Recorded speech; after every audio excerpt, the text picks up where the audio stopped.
Bilang personal na stay-in yaya ng anak ko, hindi lang dapat magaling sa pagluluto at gawaing bahay. Ang pinakapunto, dapat marunong ka rin sa psychological counseling. Kayo ay pinili mula sa napakaraming aplikante. Ang huling bahagi ng interview ay makipagkita sa magiging amo nyo. Sino ang gustong mauna? Ako. Sobrang dami ko ng karanasan. Matanda ka na kasi, hindi mo na kaya ang trabaho tulad ng mas bata sa atin. Ako na lang ang mauna. Lalaki lang, ang talagang nakakaunawa sa lalaki. Sa totoo lang, wala sa kanila ang mas magaling sa akin. Kayo tatlo, lumapit kayo. Isang yaya na milyon ang kita kada taon. Walang ideya kung anong klaseng tao ang aalagaan mo. Mas mabuting mag-obserba ka muna bago magdesisyon.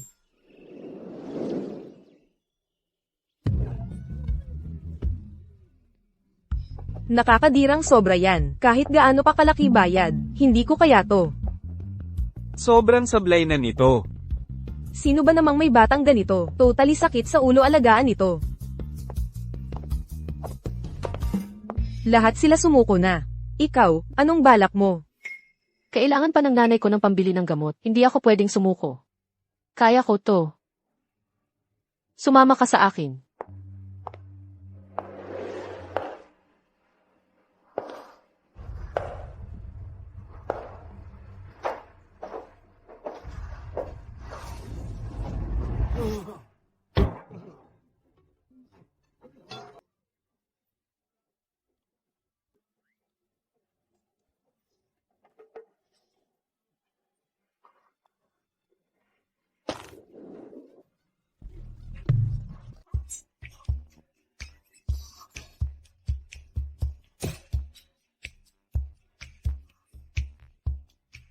Miss Sue, ayos ka lang ba? Okay lang ako, okay lang talaga. Sorry talaga dito. Nagkukunwari ka pa rin, ha? Kung hindi naman dahil sa'yo, mahuhulog ba si Miss Sue? Ilang tao na ba ang natakot at umalis ngayong buwan lang? Sabi ko na nga, hindi ko kailangan ng yaya, lalo na yung ganito, ang daming kakaibang ugali. Hindi ko naman. Super weird nga ng mga trip ko. At actually, gusto ko talaga alagaan. Ang mga kagaya mo. Ikaw, Itong babaeng to, kayang-kaya harapin ang anak ko. Sige na, Miss Sue, tara na at pirmahan natin yung kontrata. Sige po.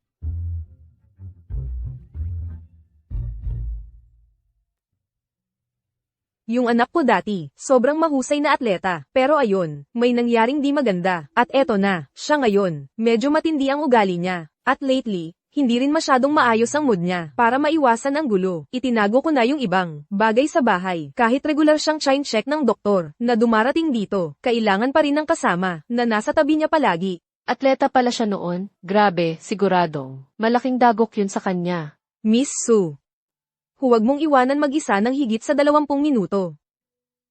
Opo, tita. Maliban sa samahan siya, may iba pa po ba akong dapat gawin? Kung kaya mo, subukan mo siyang pasayahin kahit paano. Pwede ka nang magsimula bukas. Sige po. Para mapangiti siya, kailangan ko sigurong magdamit ng medyo mas masigla. Hayaan mong ipakilala ko ang sarili ko. Ang pangalan ko ay Suksya Omo. Simula ngayon, ako na ang bahala sa araw-araw mong pangangailangan.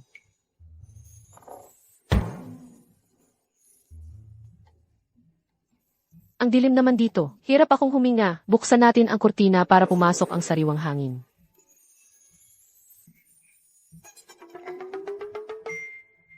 Xing Chen, ayos ka lang ba? Gusto naming dalawin ka ni Liang Shu.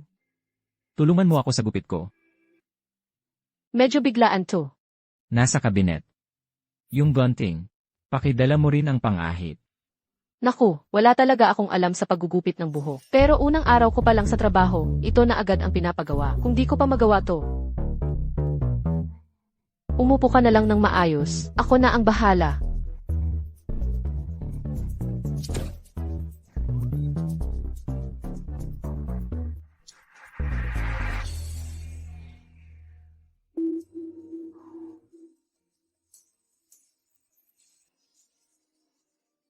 Ang ganda ng mga mata niya, no? Ang tagal mong tumingin ah.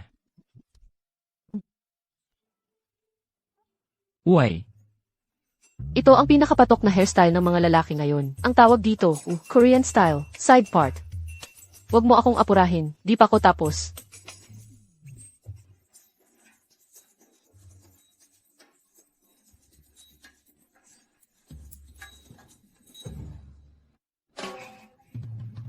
Siguro, masyadong uso tong hairstyle na to, at parang di bagay sa'yo. Kukuha na lang ako ng professional stylist para sa'yo. Hindi na kailangan. Ako na lang gagawa.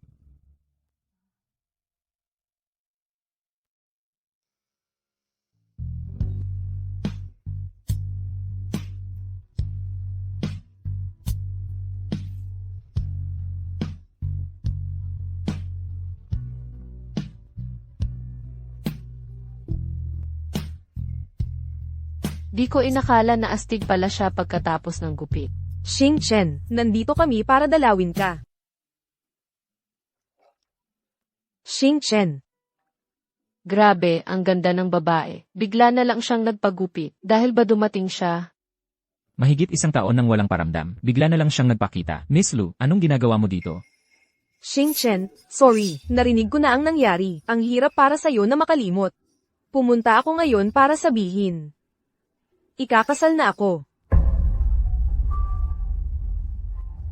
Tapos, Xing Chen, tapos na yun. Hindi ba pwedeng hayaang lumipas na lang at mabuhay tayo ng tahimik pagkatapos ng aksidente mo? Lagi siyang tumutulong sa akin. problema mo yan. Wala ka nang kailangang sabihin sa akin. Go Xing Chen, ano bang problema mo? Mabait na nga ang asawa ko, nag-abala pa siyang kausapin ka. Tingnan mo ang sarili mo ngayon. Paano mo pa sasayahin si Waning? Inaasahan mo bang palaging siya ang mag-aalaga sa'yo? Kinukuha mo ang girlfriend ng kaibigan mo. Tapos nagpapakabait ka pa kunwari na ikaw na ang nag-aalaga sa kanya. Dati, magkakampi tayo. Palagi ka namang magaling kaysa sa akin, pero nag-drugs ka habang may laban. Binalikan ka ng karma. Kaya naging ganyan ka ngayon. Ganyan ka ba para lang mang-asar ng tao? Grabe, labo mo. Ngayon, akin na ang championship. Akin na rin si Waning. Ikaw, Para kang palakas sa bar. Habang tumatalon ka, lalo kang nagiging wild. Xing Chen, sino siya? Girlfriend ako niyan. May problema ba? Ako ang girlfriend niya. Anong problema? Xing Chen, kailan ka pa nagkaroon ng girlfriend? Nagkukunwari lang siya, di ba? Naging tanga na talaga siya. Paano pa kaya siya nagkaroon ng girlfriend? Nakasuot pa ng itsurang parang Smurf. Grabe, di ko akalaing bababa ng ganito ang taste ni Young Master Go. Parang alien ang itsura mo. Pero ang galing mo pa ring magtagalog. Aba, ang galing nun, ah. Miss, nakahanap ka pa talaga ng alien na mapapangasawa. Hindi ka ba natatakot bangungutin? Ikaw, May something nakadiri sa lugar mo. Hayaan mong tanggalin ko na yun para sa'yo. Kami ni Aksu, aalis na muna kami. Kayong dalawa, welcome. Kayong pumunta sa kasal ko kapag dumating na ang araw. Sandali lang.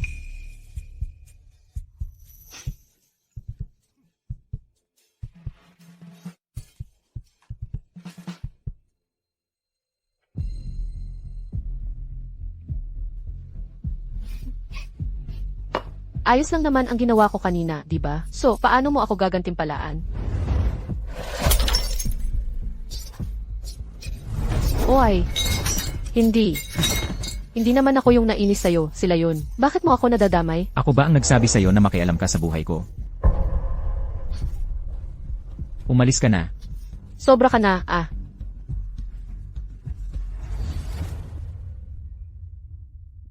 Tita Kin, hindi ko na kaya itong trabaho. Pasensya na po. Ginulo ka ba ng anak ko? Hello? Ano?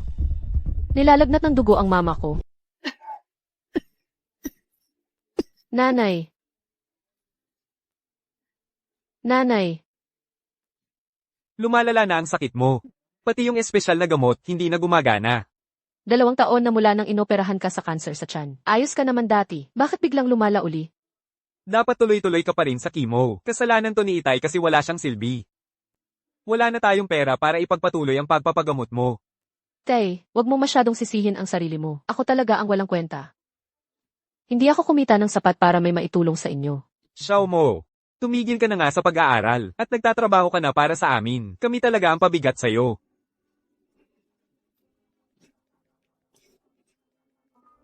Kailan ka ba talaga lilipat? Hindi mo naman siguro plano talagang tumira ng palihim dito sa bahay ko, di ba?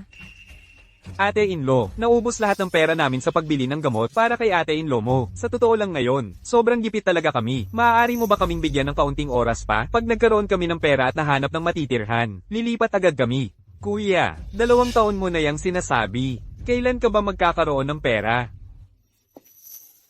Tito, iniwan ni Lolo sa inyo ang isang bahay nung namatay siya at dapat yun paghahatsian mo at ng kapatid mo. Nasaan na yung bahay? Nasaan na yung bahay? Para saan pang pagtatago ng sobrang lumang bahay na yan? Matagal na naming naibenta yon. Naibenta na. Nasaan na ang pera? Sa matatanda na yang usapan. Bakit ikaw, bata ka, nakikialam ka pa, umalis ka na dito. Kahit hindi nakalakihan ang halaga ng bahay ngayon, abot pa rin yan ng 200,000. Kayo, binenta niyo ng palihim ang bahay at tinago niyo lang ang pera sa mga bulsa niyo. Huwag niyo kalimutan, may parte rin doon ang tatay ko. Sobrang kalokohan ito. Sihulang natin ang lalaki. Siya na lang ang natirang lalaki sa pamilya so. Natural lang na mapunta ang pera sa apo. Inaasan yung ibigay namin sa'yo. Bata ka pa lang. Oo nga, tama ka dyan. Sadyang isinuko ng tatay mo ang parte niya noon. Hindi naman namin siya pinilit. Tay, totoo ba yon? Tay, nagiging mahina ka na naman. Palagi ka na lang nagpaparaya sa dalawa na yan. Kailan ba nila naisip ang nararamdaman mo? Itigil na natin ang palitan ng salita. Pinatira ko na kayo dito ng 2 taon. Sapat na yun. Ikakasal na ang batang siho natin. Kailangan naming iparenovate ang bahay na to para sa kasal. Kailangan nyo nang lumipat agad para hindi maistorbo ang plano ng kasal. Ate, pwede bang bigyan mo pa kami kahit 2 araw? Maghahanap na ako ng bagong malilipatan. Huwag mo na akong bulahin. Ilang beses mo nang hinihiling na dagdagan pa ng 3 araw. Tama na, wala nang usapan. Gusto kong umalis na kayo ngayon din. Nagkukunwaring patay na, ha? Hoy, ate, may sakit pa si nanay. Hindi pa niya kaya ang napipilitang ganito. Ikaw, bitiwan mo ang nanay ko. Umatras ka. Ayos lang ba? Ang babae? Pagkalipas ng 1 oras, aalis na tayo agad. Sige. Bibigyan kita ng 3 oras. Babalik ako mamayang gabi para linisin ang apartment. Sweetheart, paano natin makukuha ang pera sa ganito kaikling oras? Dad, huwag kang mag-alala. Mag-iisip ako ng paraan.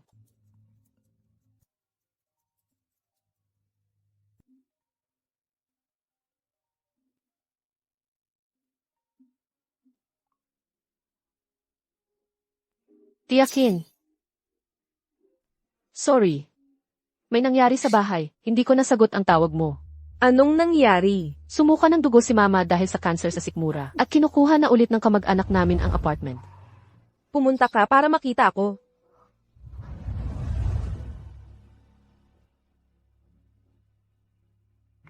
Huwag ka lang tumayo dyan.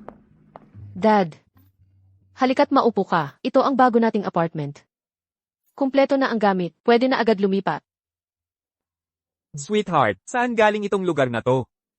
Honey, alam kong kapos tayo sa pera. Pero huwag mong pasukin ang masamang landas. Ito ay paunang bayad na $1,000,000. Dalhin mo para makatulong sa mga problema nyo. Salamat po, tiya. Sobra-sobra po ito. Hindi ito sobra. Tutulungan kita kung anong kailangan mo. Isa lang ang pakiusap ko. Sana mahaba ang pasensya mo kay anak ko. Naniniwala si Mama at Papa na naging kabit ako ng kung sino. Kung sasabihin ko sa kanila na ganito kalaki ang sahod dito, hindi talaga sila maniniwala. Mas mabuti nang huwag ko na lang ipaliwanag. Ma, Pa, kaisang siya Oyo ang apartment na to. Madalas siyang nasa abroad. Magkaibigan kami, kaya pwede kayong tumira dito na walang inaalala. Totoo. Pag may pera na ako, lilipat din tayo. Okay. Sige. Sweetheart, kumusta na kayo ni Jangnan ngayon? Kumusta na kayo ni Jangnan ngayon? Kami dalawa, ayos naman kami. Buti naman kung ganun. Hindi na rin naman kayo bata. Dapat siguro magsimula na kayong magplano ng kasal. Nako, hindi naman kailangang magmadali. Kayong dalawa talaga, huwag niyong masyadong isipin yan. May interview ako sa trabaho na paparating. Aalis na ako ngayon. Sige, umalis ka na. Nagmamadali ka na naman para asikasuhin si Big Boss, ano? Jayang Nan, anong ginagawa mo dito? Hindi ka sumasagot pag tinatawagan kita. 1 linggo ka nang hindi nagparamdam. Hindi ko inakala na dito ka na pala nakatira sa sosyal na lugar. Sinusundan mo ba ako? So Xiao mo, anong ibig mong sabihin dyan? Seryoso, ano pa bang tinatago mo sa akin? Araw-araw akong nagtatrabaho at nag-interview. Alam mo naman yon, di ba? Tuwing may interview ako, lagi mo akong tinatawagan sa video call. Ang dami mo nang nasirang oportunidad ko makakuha ng trabaho. Hindi ka pa ba aware doon? Yung mga trabaho na nahanap ko para sa'yo, bakit ayaw mong tanggapin kahit isa? Anong klase bang trabaho ang nahanap mo para sa akin? Ha? Operator ng tower crane, manggagawa sa Katayan. Super ng truck. Anong masama sa mga yon? Oo, mahirap, pero malaki naman ang kita. 3 taon na tayong magkasama. Lagi akong pinipilit ng mga magulang ko na pakasalan na kita. Gusto na nila ng apo. Hindi ko lang talaga mahanap ang tamang trabaho ngayon. Pero dapat isipin mo rin sana yung kinabukasan natin. Tama na. Wala na tayo. So Xiao mo, bumalik ka rito. Bitawan mo ako. Ano bang problema mo? Parang apurado kang makipaghiwalay. Siguradong may iba ka na agad? Ano? Bakit ka galing dyan sa kondo na to? Ipaliwanag mo nga sa akin ngayon din. Hello. Su Xiao mo. Nasaan ka? Su Xiao mo, nasaan ka? Ako. Pauwi na ako. Nasa labas ako, inaasikaso ang trabaho. Di ba sinabi ko na sa'yo, na huwag mong iiwan siya, nang higit sa 20 minuto. Hindi gumagana ngayon ang cellphone ng anak ko. Nangyari na to dati. Kaya, bumalik ka na doon at tingnan mo siya ngayon.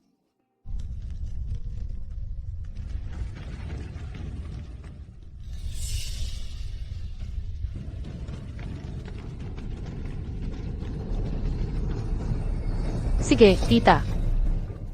So Xiao mo. Ngayon, hindi ka aalis hanggat hindi mo ipaliwanag to. Ay naku, wala akong oras makipagpalitan sa'yo. Lumabas ka dyan. Oy, bitiwan mo.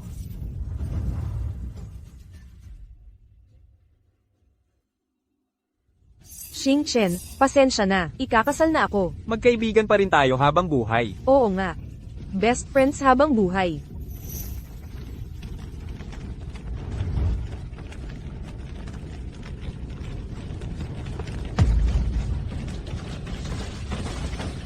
Huwag mo akong pigilan, may nililigtas ako.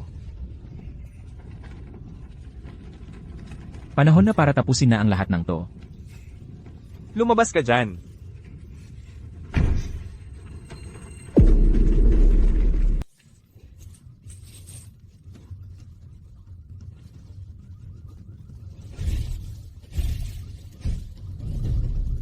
May sunog, Gushing Chen.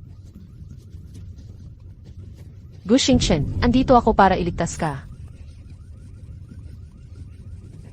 Gushing Chen, ayos ka lang ba? Gushing Chen, gising ka na. Hoy, huwag kang maglakas loob na mamatay. Tigil mo na yung pag-uga sa kanya. Pag tinuloy mo pa, baka maubos na ang buhay niya sa kay-uga mo. Grabe, muntik na akong himatayin sa takot. Buti na lang at ayos ka lang. Nagpapasok ka ba ng mga litrato? Ano pa ba sa tingin mo ang ginagawa ko? Pinatakot mo ako ng todo. Hindi yan ang naisip ko. Ikaw, pakiramdam mo ba'y wala ng pag-asa? Sorry, tulungan kitang punasan ang mukha mo. Sushi mo.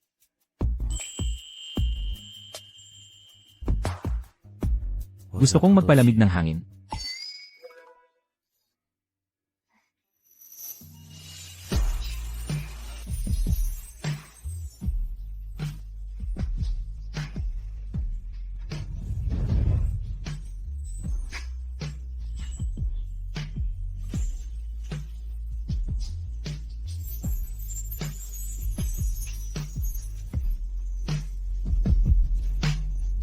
Sushi mo, gusto kong maglakad-lakad. So Xiao mo, totoo nga pala, nakamove on ka na talaga. So Xiao mo, grabe ka talaga. Para lang sa pera, pumayag kang makipagrelasyon sa isang tanga. Jayang Nan, sinusundan mo na naman ako. Break na tayo. Pwede bang umalis ka na? Kung gusto mong makipag-break, sige, bigyan mo ako ng pambayad sa breakup. Suksya mo, ayusin mo muna ang mga personal mong problema bago ka pumasok sa trabaho. Opo, boss. Hindi ako makapaniwala na yung tanga na yon, boss pala.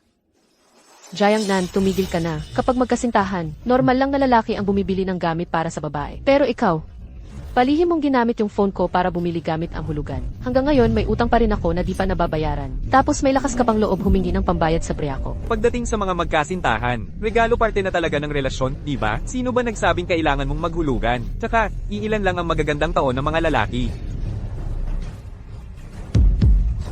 Guxing Chen.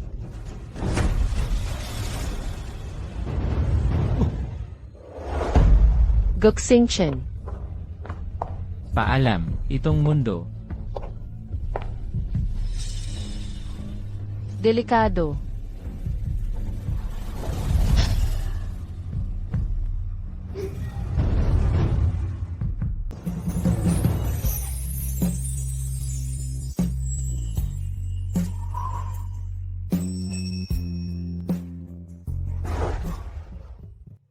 Pasensya na, hindi ko sinasadya.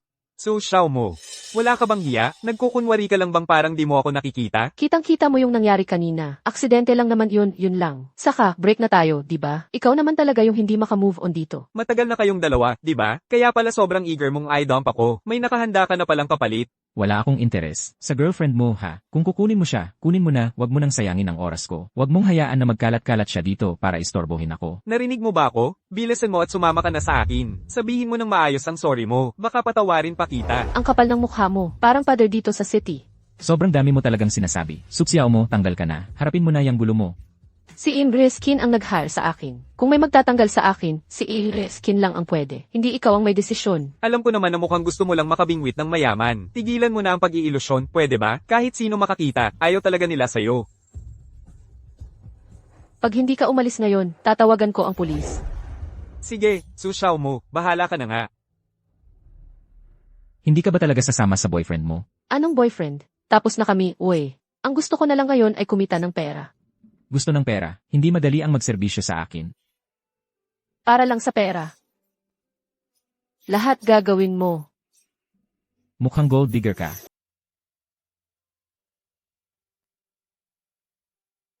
Hindi naman sa wala akong kamay. Parte lang talaga ito ng trabaho ko. Yung mga babaeng katulad mo, bata at maganda, kaya mo bang gawin ang kahit ano para sa pera? Ang pulso mo, Natatakot ka na? sinasabi ko lang naman. Alam mo yun, tayo na parang lutang lang sa buhay. Sakto lang ang pamumuhay. Pero ikaw, si Shoei ka, ano ba nang dapat mong ikalito? Wala kang pakialam.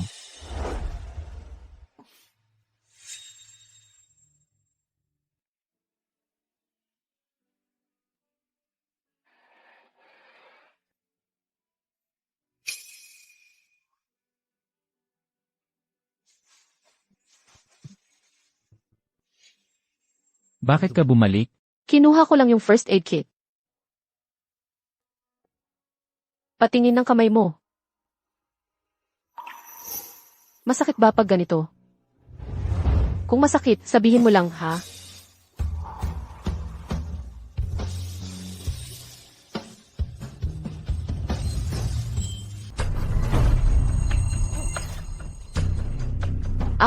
Aalis na muna ako.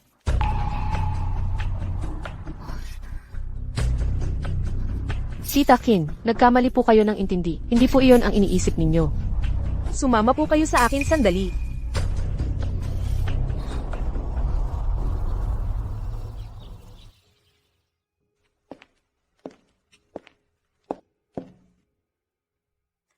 Tingnan mo ito. Xing Chen. Isa siyang napakahusay na competitive cyclist. Lahat ng tao iniisip na sobrang talentado siya. Hindi pa siya nagkukulang sa amin. Paulit-ulit siyang nanalo sa mga championship, napansin siya ng coach ng national team.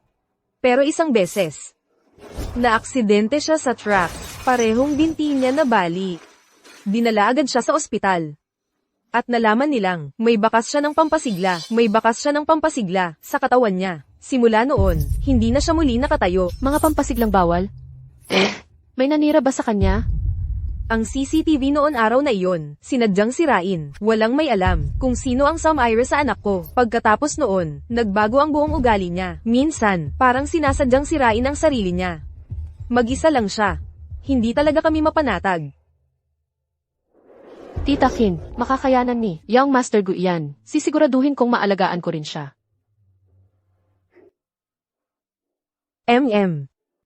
Kahit ano paman, tutulungan ko siyang bumalik sa dating niyang sarili.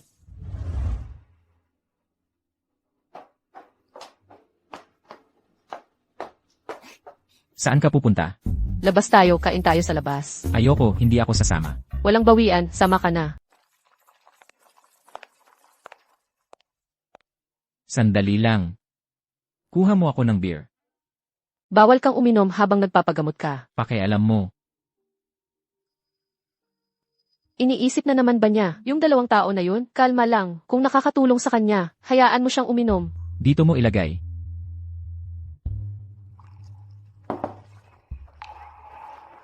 Samahan mo ako mag-inom.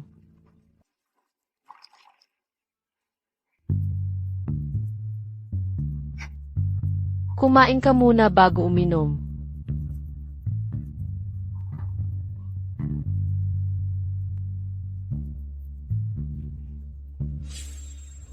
Iluwa mo na, bilis.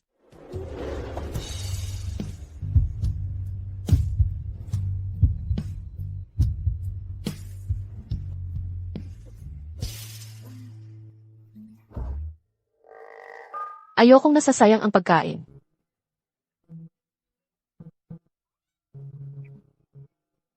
Oh, cheers!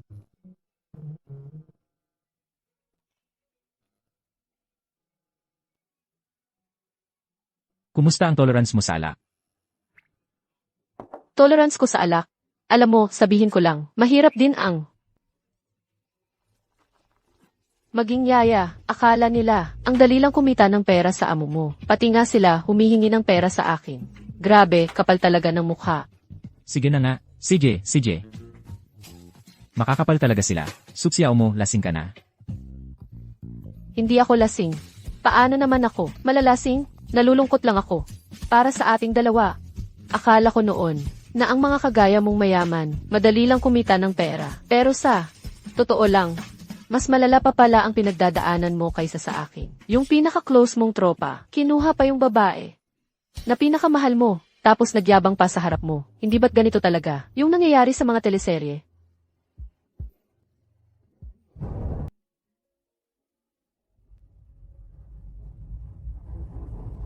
Tagay.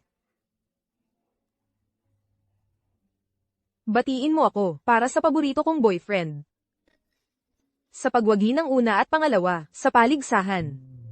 Sobrang saya ko talaga ngayon. Nasa tugatog ako ng aking career. Kasama ang mga tropa ko. Nagiinuman tayo. Tunay na tinatamasa ang buhay. Naniniwala talaga ako. Tayong tatlo ang pinakamasayang tao sa mundo. Habang buhay tayong magkaibigan. Oo, magkaibigan magpakailanman. Magkaibigan magpakailanman. Xing Chen, ikakasal na ako. Noon, magkakampi tayo, mga atleta. Lagi kang isang hakbang sa taas ko, pero gumamit ka ng pampalakas sa kompetisyon. May karma talaga. Ginawa kang tanga noon. Ngayon, akin na ang kampyonato. Akin na rin, si Wan Ning. Xing Chen, nandito ako para iligtas ka.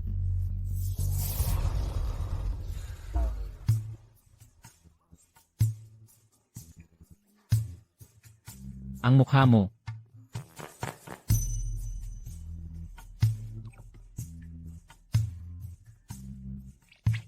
Ayos na ayos naman. Niloloko mo ako. Niloloko lang talaga kita.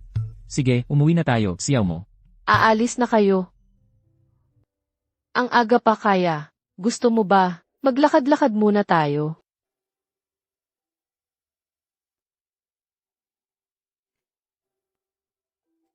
Magkano po ito? Ito, 30 po. Suksiyaw mo. Kung gusto mo talagang bilhin, sukatin mo muna. Huwag mo akong gawing manikin mo. Para talaga sa'yo ito. Ang ganda mo diyan. Di ba? Sukat mo to. Ang ganda ng mga to ah. Bakit laging ganito gusto mo? Pangit naman. Anong pangit dyan? Ito ang highlight ng mga damit ko araw-araw. Pinapalitan ko yan. Araw-araw. Depende sa mood ko. Yung mga nakakakilala sa'yo, alam nila na nag-iba ka ayon sa mood mo. Pero yung hindi, baka isipin nila, isa kang kamaleon. Ano ka ba? Ang tawag dito, advanced ako. Pagdating sa fashion, balang araw, magiging fashion designer ako. Ikaw, Huwag mong maliitin ang ibang tao. Dapat may pangarap ka. Malay mo matupad yun. Bakit ka tumatawa? Ayoko nang mamili kasama ka. Tara, umuwi na tayo. Sakto, wala pa akong ganitong 2 kulay. Boss, magkano po ang mga to? 50 po ang dalawa. CJ, pabalot po ito.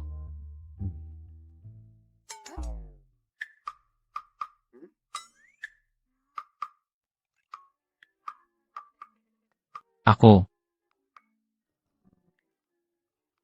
CJ. Ako na ang magbabayad para sa future. Top fashion designer. Top fashion designer. Su Xiaomu, bilisan mo at lumabas ka dito. Anong nangyayari dito? Wala akong alam. Parang yung ex ko yata nagwawala dito. Nalaman ba niya na dinala ko yung pamilya ko rito? Nagtatago siya sa loob, hindi makalabas. Buksan mo ang pinto, Jiang Nan. Anong ginagawa mo? Hinailan mo pa kaming lahat palabas ng ganitong oras ng gabi? Hinahanap si Xiaomu. Totoo ba yan ngayon? High-end na village to. Anong gagawin ni Xiaomu dito?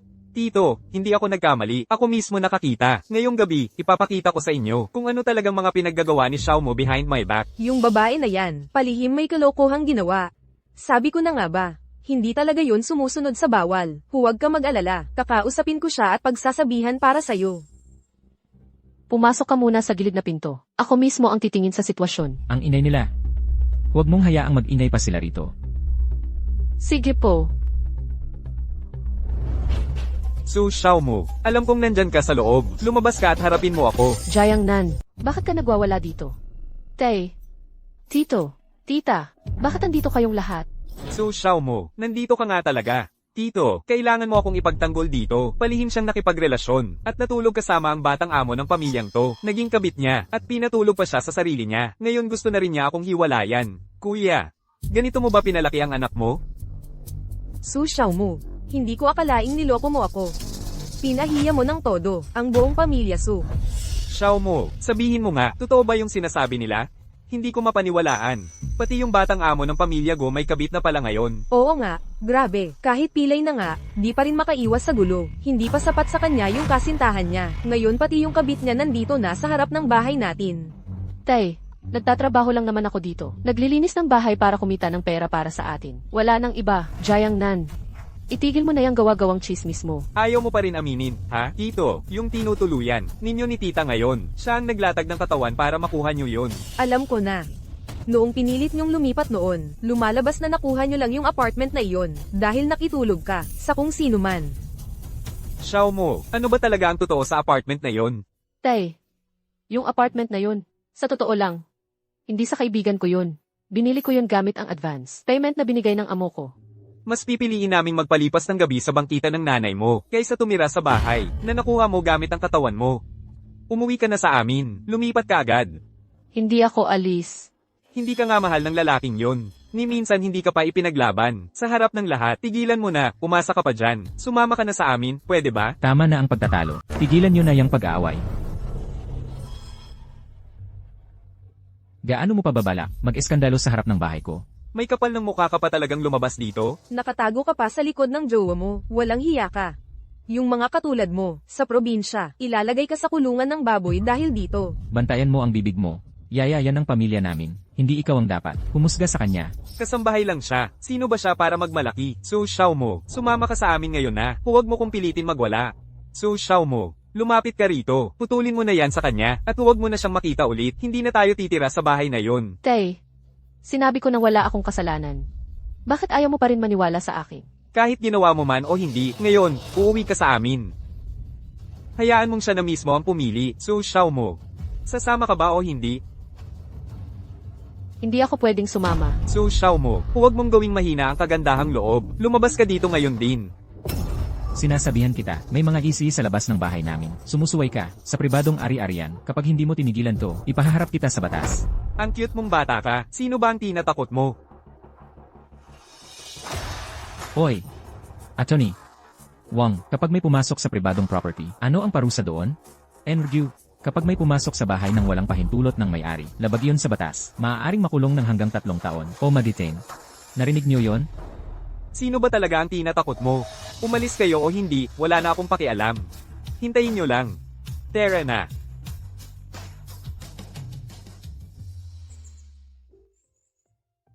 Salamat sa pagtulong sa akin.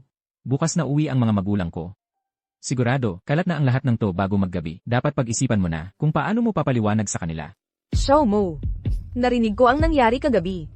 Sa madaling salita, kasalanan mo yun. Mali ang naging desisyon mo, yung babaeng yun. Hindi siya kasing bait ng iniisip natin. Puro gulo lang ang dala niya. Xing Chen, okay lang mapagbintangan ng mali minsan. Pero kung nagawa nga nila yun, malamang mauulit pa. Ngayon, nag-eskandalo lang sila sa harap ng gate. Pero paano kung sa susunod, pumasok na sila sa bahay Go, at madamay pa ang anak ko? Dapat mong maintindihan, pagkatapos ng mga ganitong nangyari, hindi na dapat mauulit-ulit, kaya sa tingin namin, mas mabuting, tapusin na ang kontrata. Dad. Mom. Hindi naman talaga. Ako lang ang may kasalanan dito. Pasensya na po, Uncle, Auntie. Hindi ko naayos ang sarili kong mga problema. Handa akong umalis ng kusa. Ayokong magdala ng gulo, kaya ang Master Gu.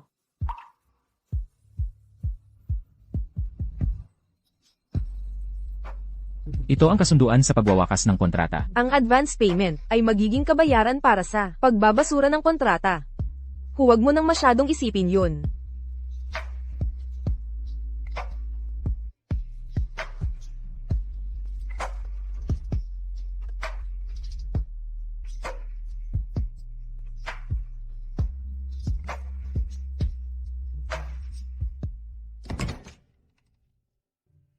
Sino ka? Ako ang bagong yaya na pinahire ni Madam, Young Master Go. Oras na po para kumain kayo. Ayoko niyan, alisin mo yan. Young Master Go. Dapat kumain ka. Kumain ka muna bago ka mag-inom. Sabi ko hindi ako kakain, bingi ka ba? Young Master Go, kapag nagutom ka, tawagin mo lang ako. Nasa labas lang ako ng pinto.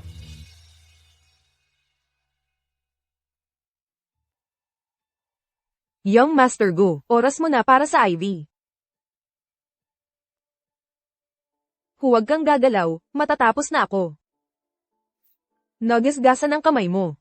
Young Master Go, kung magpapatuloy ka pa dito, sarili mo lang ang sinasaktan mo. Bahala ka. Ayoko niyan.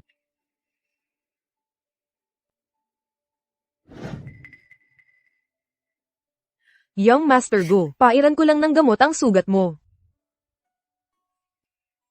Iabot mo kamay mo.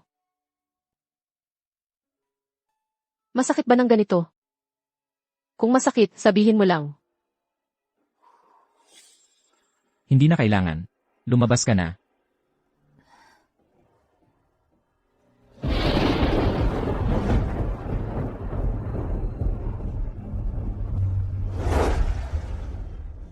Suksiyaw mo.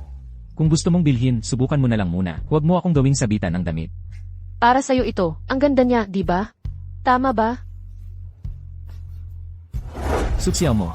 Medyo namimiss kita. Anong ginagawa mo? Tay, Nay, anong ginagawa ninyo? Xiao Mo. Hindi namin tama ang pagpapalaki sa'yo. Kami ang nagtulak sa'yo sa maling landas. Hindi na ako titira sa bahay na to. Hindi ko na rin ipapagamot ang sakit ko. Nay, sumpa ko, hindi ako kabit ng kahit sino. Nagtatrabaho lang akong kasambahay para sa iba. Yung kontrata. Tinapos ko na yon.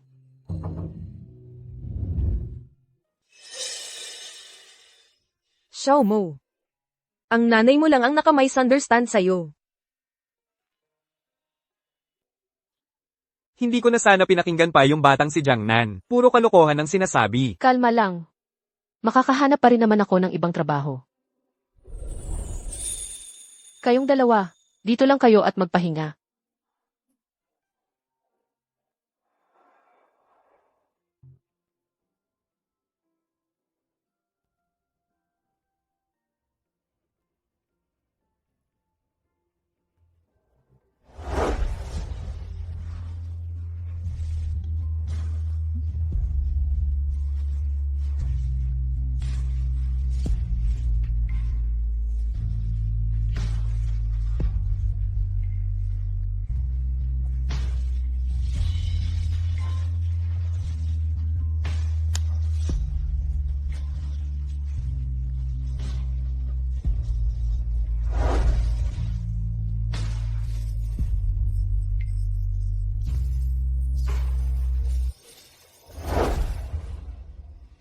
Xiao Mo.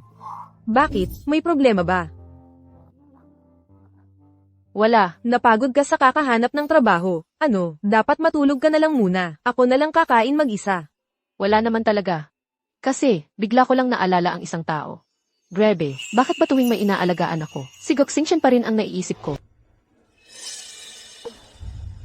Anong gagawin natin ngayon?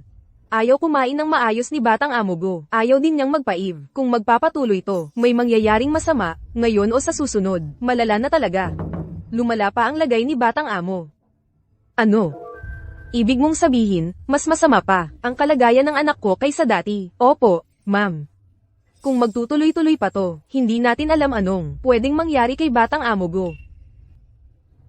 Pinanood namin ang sisi noong gabing yon at sinabi ng dalagang yon sa anak nyo. Umuwi siya agad.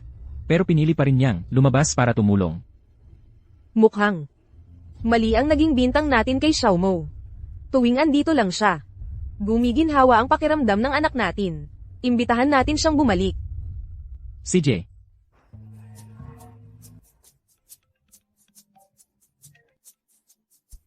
Hello, Xiaomo, Tita Kin.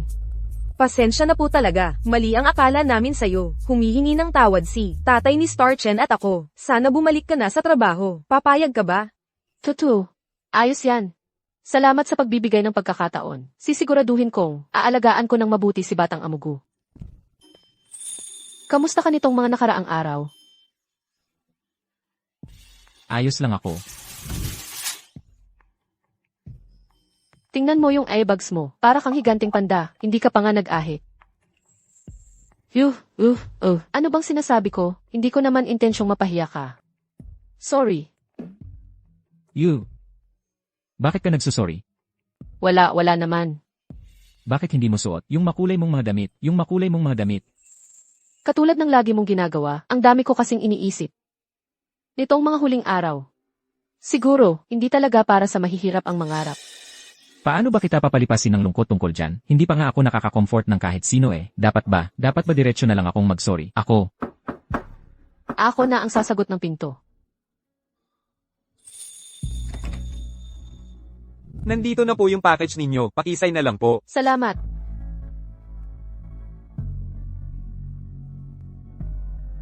Goksinchen, may padala ka. ano yon? Isang imbitasyon. Oy, bakit mo sinisira yan? Hindi ba galing yan sa ex-girlfriend mo at sa kaibigan mo? Sobrang nagtaksil sa'yo. Suksiyaw mo. Itapon mo na lang ang imbitasyon. Kasalan lang yan, di ba? Ano bang kinakatakot mo? Sasama ako sa'yo. Hindi ako pupunta. Walang bisa ang protesta mo. Ang tanging paraan para makawala ka ay harapin mo ito ng diretsyo. Goksinchen, pangako tutulungan kitang makamove on dito.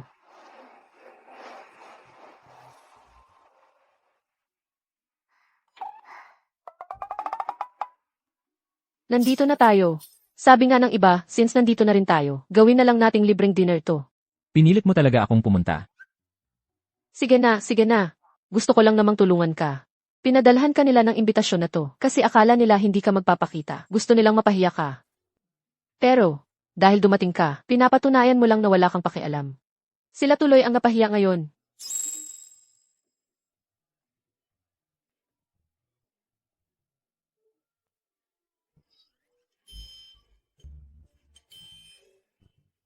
Ikaw. Nagugutom ka. Singsen, di ko inakalang talagang darating ka. Sa kasal ko pa. Salamat sa pagbati. Oy, pasensya ka na kanina. Walang problema. Sana nga mawala na kayong dalawang palaaway. Halos di na mapigilan ni Singsen ang saya niya. Sana maging masaya kayo. Habang buhay, sana magkaroon na kayo agad ng anak. Sana, lagi kayong magkasama. Habang buhay na kayong magkasama. Uy. Anong ibig mong sabihin dyan? Sorry. Nadulas lang ang kamay ko. Bakit parang pangpatay itong inuman na to? SHH. Tahimik ka lang. Hindi ka pwedeng basta magsabi ng ganyan. Ikaw. Napaka-corny mo. Waneng. Tara na. Huwag mo na pansinin ang bastos na yan. From D.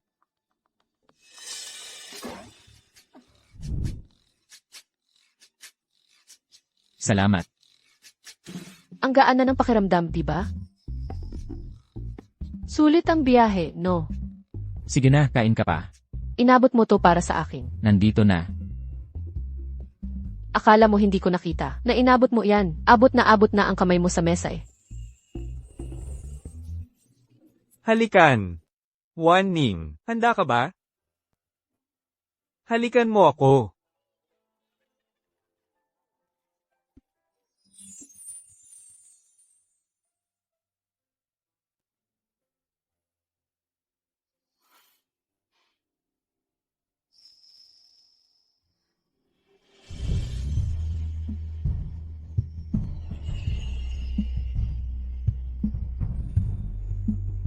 Selos ka ba sa kanila? Hindi ako selos. Uy, anong ginagawa mo?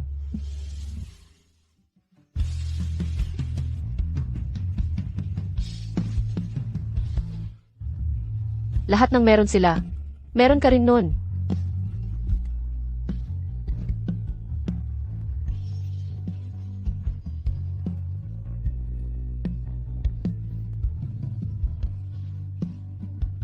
Halikan mo ako.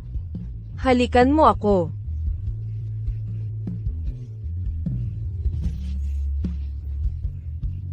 Salamat sa inyong lahat sa pagpunta. Suksya mo.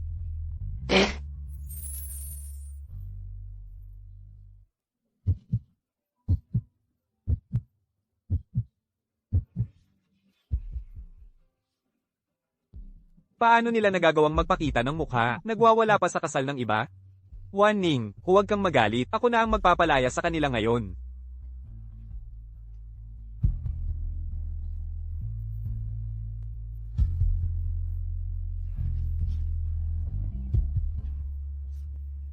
Tara, uwi na tayo. CJ, Ano bang ibig sabihin nyo dito? mas maganda siguro kung magpagawa ka ng mukha. Paano kung ang anak mo balang araw? Kasing pangit mo, delikado iyon. Paano kung kasing sungit mo rin? Mas delikado iyon. Subukan mo namang gumawa ng mabuti para makabawi ka naman sa karma mo. Baka mamaya, bigla ka na lang mapunta sa impyerno. Ikaw talaga. Ay nga pala. Salamat sa imbitasyon. Ang bait talaga ng mga tao dito.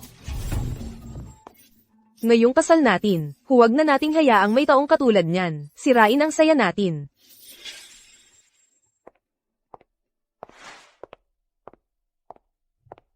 Grebe. Parang sumobra yata ang kain ko. Kailangan kong magbanyo agad. Love. Sigurado ka bang hindi talaga malalaman ni Xing Chen yung katotohanan noon? Lu Wanning. Alam na niya ang lahat. Huwag kang mag-alala. Maayos kong nasikaso lahat. Nawasak ko na rin lahat ng ebidensya. Hindi niya talaga malalaman. Ayos. Kagabi, hindi talaga ako nakatulog ng maayos. Pati nga na panaginipan ko na inaaresto ako. Tama na ang pag-o-overthink. Ang importante, mabuhay ka lang ng maayos kasama ko. Iingatan kita palagi. Noon, kinuha ko lang ang pera na binigay mo. Tapos nilagyan ko ng pampatulog ang tubig ni Xing Chen. Akala ko pinakamasama na yung masuspinde siya. Sino bang mag-aakala na mauuwi pala sa nabali ang paa niya? Kasalanan niya yun, hindi mo kasalanan. Hindi lang siya nag-ingat. Tayo pang dalawa, mga pinagkakatiwalaan ni Guxing Shen. Nagkasabot pa tayo para lagyan siya ng gamot. Kailangan kong itala tong pruweba na to. Pasensya na, bababa na ako agad. Ibababa ko na ang tawag. Yung may-ari ng teleponong to, umuubo na ng dugo. Tinawagan ko na ang 911. Pinapatawag ka niya para ipaalam. Umuubo siya ng dugo. Sige, papunta na ako dyan. Guxing Shen. Guxing Shen. Huwag mo naman akong takutin. Gaano pa katagal bago dumating ang ambulansya? Malapit na, sandali na lang at andyan na yan. Ayos lang ako. Huwag ka munang magsalita. Guxing Shen. Kapit lang, parating na ang ambulansya. Tabi po, tabi po. Dahan-dahan lang. Xing Shen. Matapos ang 1 linggo ng gamutan sa ospital, nagpasya si Xing Shen na lumipat ng ospital at magpagaling na lang sa bahay. Doktor, kumusta na po ang lagay niya ngayon? Hindi po maganda ang balita, ang kalagayan ng pasyente, palala ng palala. At araw-araw, nahihirapan siya kung magpapatuloy ito. Kailangan maghanda ang pamilya ninyo sa posibilidad. Hindi nakakayanin ni Xing Shen ang matinding stress. Hindi mo siya pwedeng sabihan tungkol sa ginawa ni Lu Wanning at Liang Xu na nakasama sa kanya.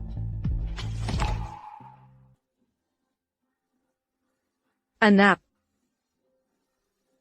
Baka dapat igalang na lang natin ang desisyon niya. Hayaan siyang pumunta sa Switzerland para sa assisted suicide.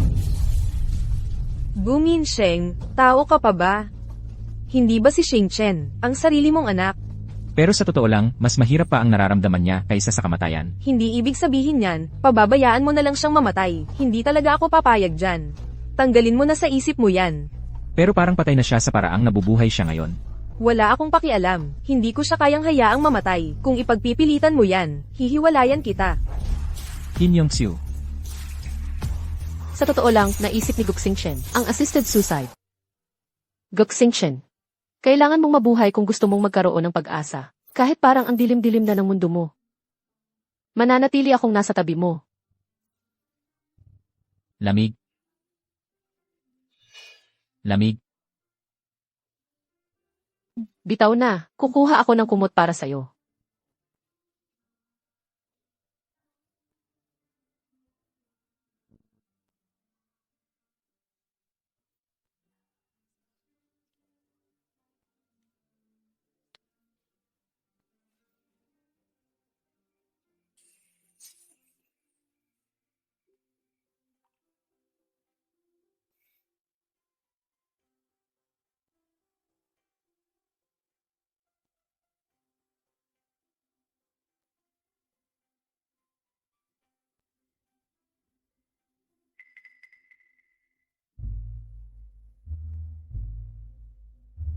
Tao po.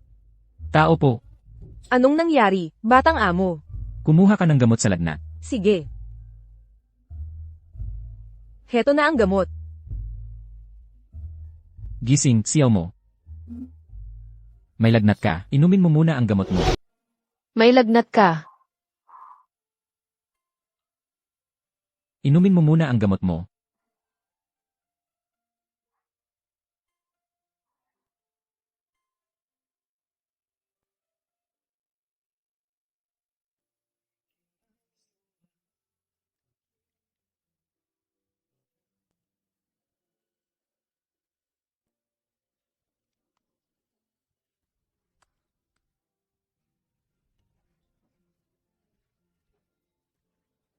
Guxing Chen.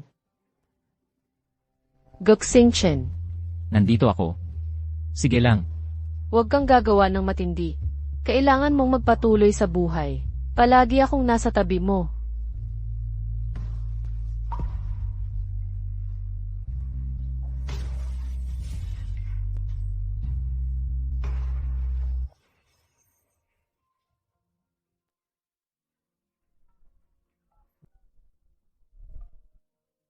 Hello. Hi, Right Eye Insurance Company. Paano kita matutulungan? Gusto kong magbukas ng trust fund.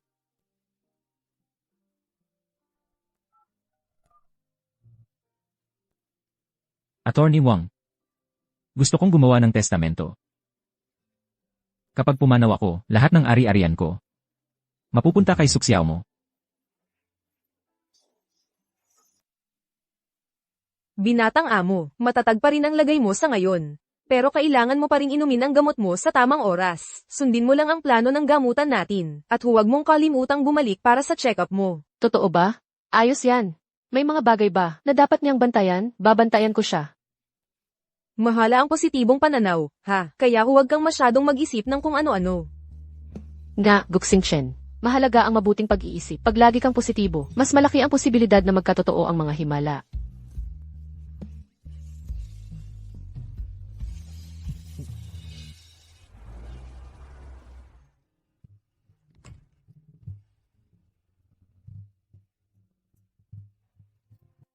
Nag-file ako ng leave bukas. Babalik ako sa isang araw. May pansamantalang kapalit na magbabantay sa iyo habang wala ako. Bakit? May nangyari ba sa inyo? Hindi maganda ang pakiramdam ni Mama, kaya uwi muna ako para kamustahin siya. Sige, ingat ka. Sino mag-aakalang? Ang girlfriend mo pala. At ang pinakamatalik mong kaibigan ang may pakana nun? Wala as in. Ni isa wala silang iniwang bakas. Bukas, pupunta ako sa track team para humanap ng ebidensya. Gusto kong maitama to para sa'yo.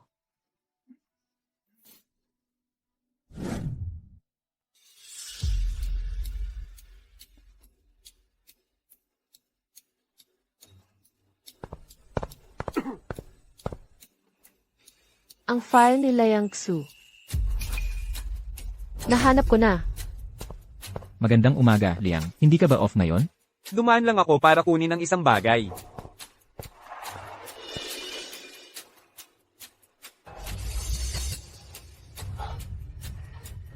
Bakit andito siya? Hinahalughog ko ang mga files ko. Naghahanap ako ng ebidensya. Anong problema? Love. Wanin, bigla kong napagtanto, ang bagong girlfriend ni Gu Xingchen, nanghahalongkat ng mga files ko. Ha, tinitingnan niya ang mga files mo. Baka napag-alaman ni Gu Xingchen, kaya pinadala niya si girl para malaman ang totoo. Posible nga. Anong gagawin natin ngayon? Kahit wala pa siyang nahanap na ebidensya, darating ang araw, malalaman niya ang lahat tungkol sa akin. Pag nangyari yun, tapos na tayo. Huwag kang mag-alala. Basta mawala natin yon. Walang makakahalata sa atin. Di ba gusto ni Gu Xingchen si girlfriend? E di dukutin natin siya, tapos ay set up natin si Gu Xingchen para lumabas. Isang bato, 2 ibon. Oy, bro. Bro, may favor sana ako. Walang problema, Liang Jie. Sabihin mo lang. CJ, Salamat, bro. hello. Ikaw si Suxiao mo, tama? May nagpapaabot lang sa'yo. Ang sagot na hinahanap mo, nasa hallway ng elevator. Pwedeng may nakakaalam na si Xingchen ay napagtripan. At galit kay Liang Xu. Tapos magbibigay ng ebidensya.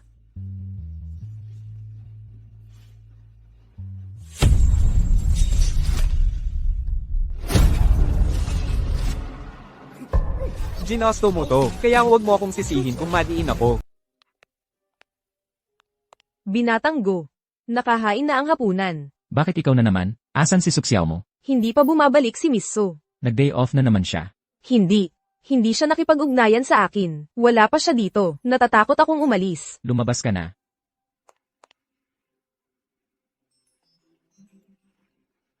Bakit hindi mo sinasagot ang tawag ko? Hindi pwede. Hahanapin ko siya.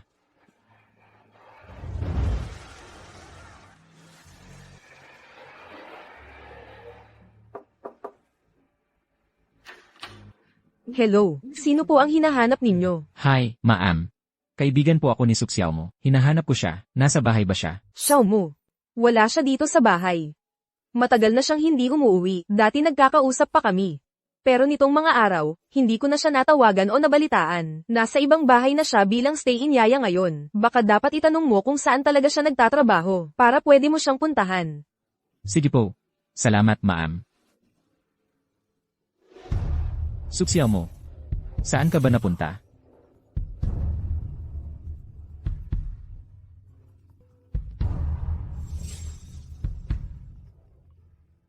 Anong nangyayari? Binaba mo ang tawag ko. Hindi ka ba interesado kahit konti kung nasaan ngayon ang girlfriend mo? Alam mo ba kung nasaan siya? Siyempre alam ko. Dinukot ko siya. Nandito mismo siya sa paanan ko. Ay padadala ko sa'yo ang lokasyon ko. Pumunta ka dito ngayon. Pwede ko siyang patawarin. Bakit kita dapat pagkatiwalaan?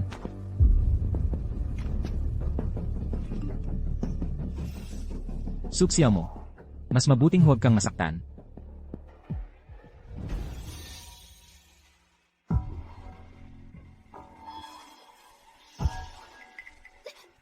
Kayo ang dumukot sa akin. Huli na para magmakaawa pa. Walang nagsabi sa'yo na makialam sa amin. Labag sa batas ang pangunguha ng tao. Hindi ba kayo natatakot makulong? Basta maglaho kayong dalawa. Hindi kami kailanman makukulong. Hindi ba mas madali kung nagpakababa na lang kayo? Kailangan nyo pa talagang maghanap ng ebidensya. Ayan, napahamak kayo. Kayong dalawa bilang pinakamatalik na kaibigan ni Gu Xingchen at niloko nyo pa siya. Wala kayong konsensya. Hindi ba kayo natatakot sa karma? Tumahimik ka. Ang dami mo pa rin sinasabi. Sa ganitong sitwasyon, sige, magyabang ka pa uli. Pasensya na. Nagkamali ako. Ngayon ka natakot? Nakakahiya ka. Kaya mo akong pagawain kahit anong gusto mo. Basta huwag mo lang akong patayin. Sige. Hayaan na lang muna naming mabuhay ka ng kaunti pa. May kailangan pa kami sa'yo. Tingnan mo si Gu Xingchen dito. Ngayong gabi. Wala ni isa sa inyo ang makakaalis dito. Ha ha ha. Buwisit. Gusto pa rin nilang painin dito si Xingchen. Kailangan kong makalabas dito. Bilis-bilisan ko na. Si Gu Xingchen, yung taong yun, sobrang mahalaga sa kanya yun. Isang litrato lang ang pinadala ko, tapos pumayag agad siyang pumunta. Nakawala siya. Lahat ng to para lang sa isang mabuting tao, pati buhay mo nilalagay mo sa alanganin para dyan. Hindi ako katulad ninyong dalawa, mga walang puso. Ituturo ko sa'yo paano maging maingat sa bunganga mo. Itigil mo na.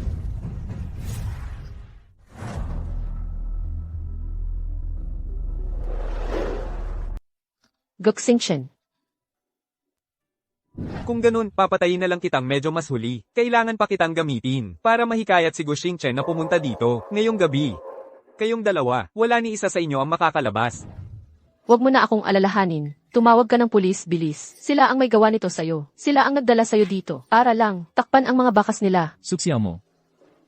Handa kang, isugal ang buhay mo para sa akin. Kaya ko ring gawin yon. Gu Xingchen. Hindi ko inakala na napakabait mo pala. Pero talaga namang nagpunta kang mag-isa, 2 taong mamamatay, nagdadala dramang ganyan. Paano kaya? Kung bigyan na lang kita ng isang kamay? Layang Su. Sa totoo lang, hindi ko naman. Naisip na may, nagawa akong masama sa'yo, hindi ba? Bakit mo ako sobrang kinamumuhian? Bakit palagi kang laban ng laban sa akin? Hindi ko talaga kayang. Nakikita kang laging mas mataas sa akin. Palaging ang yabang-yabang ng itsura mo. Gusto ko lang durugin ka sa ilalim ng paa ko. Yun ang nagpapasaya sa akin. Kaya nakipagsabuatan ka, para guluhin ako. Oo. Tama. Kami ang dahilan kung bakit ka nasaktan. Ngayon, wala nang sino man ang maglalakas loob na hamanin ako. Pero, huli mo na nalaman. Ngayong gabi, dito kayong dalawa mamamatay. Lahat ng ito, malilibing na sa limot. Gu Xingchen, papatayin na kita.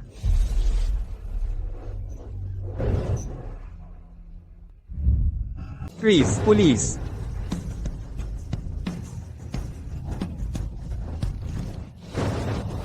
Anong karapatan niyong arestuhin ako? Konektado ka sa dating kaso, ng sadyang pananakit. Kasama dito ang kidnapping at tangkang pagpatay. Pakisama po kayo sa amin. Kailangan niyong makipagtulungan sa investigasyon. Wala kaming ginawang masama. Paano niyo kami basta-basta mapaparatangan ng ganyan? Shu, magsalita ka nga at magpaliwanag. Gu Xingchen, inisahan mo ako. Huwag kang gagalaw, kasalanan man o hindi, malalaman yan sa investigasyon.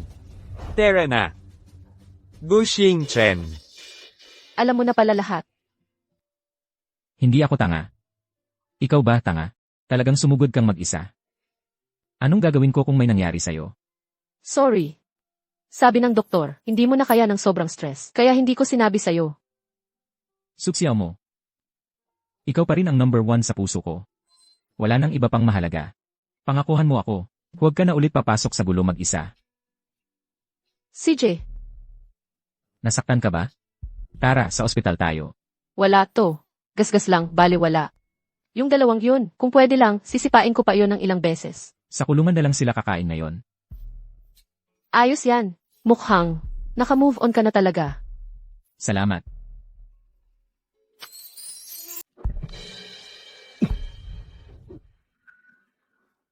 Gu Xingchen, anong nangyayari sa'yo? Ang lamig-lamig ko.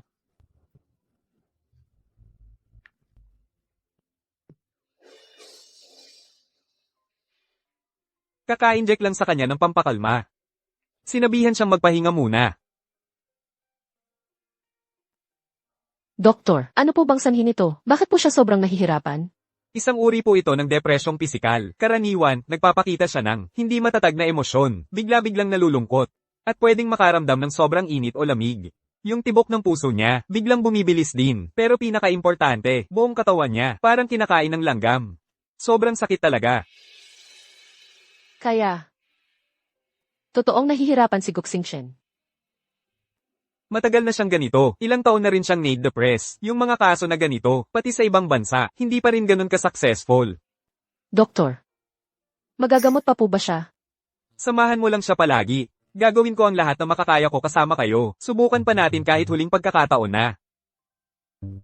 Yung bagong pasok sa 208, may depresyon. Mukhang hindi na rin magtatagal. Grabe, ngayon hindi ko na rin maintindihan. Ang dami talaga may depresyon ngayon. Oo, dahil yan sa stress. Yung iba talaga hindi na kinakaya. Pag nagkaroon ka nito, halos hintayin mo na lang yung kamatayan. Kadalasan wala nang tumatagal. Hindi naman palaging ganun. May isa akong kakilala, noon pa sa elementary, napagaling siya ng isang matandang inchik na doktor.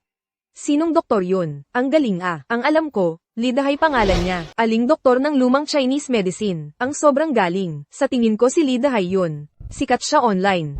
Makikita mo agad siya kapag ginoogle mo lang. Lidahay mula sa Changshu Village. Isang kilalang manggamot.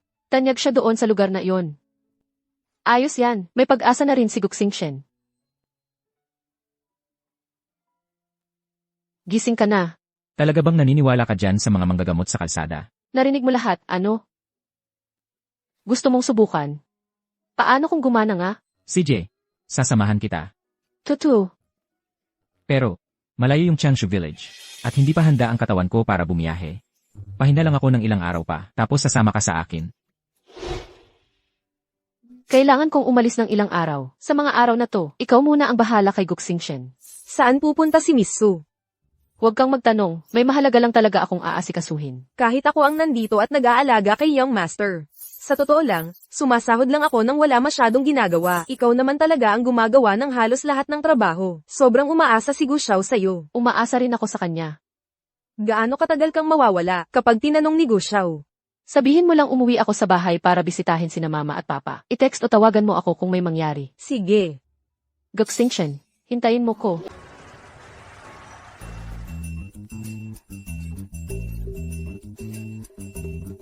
Miss, saan ka pupunta? May mga sakayan kami dito. Mas mura ang pamasahe sa amin. At sobrang bilis pa namin. Okay na ako, pupunta ako sa istasyon ng tren. Miss, rush hour ngayon. Mahirap makakuha ng tiket sa tren ngayon. Tinitingnan kita. Mukhang nagmamadali ka, tama ba? Sabihin mo lang kung saan ka pupunta. May dadala ka namin ngayong araw din. Ba't ka pa pipila? Sayang lang oras mo, di ba? Pupunta ka ba sa Changshu Village? Ha? Changshu Village ba? Sakay ka na sa kotse ko. Walang direktang tren papunta doon. Kahit makarating ka na, maglalakad ka pa ng 2 milya. Sakay ka na sa akin. Promise, ihahatid talaga kita hanggang pintuan ninyo. Kilala mo ba si Lidehay?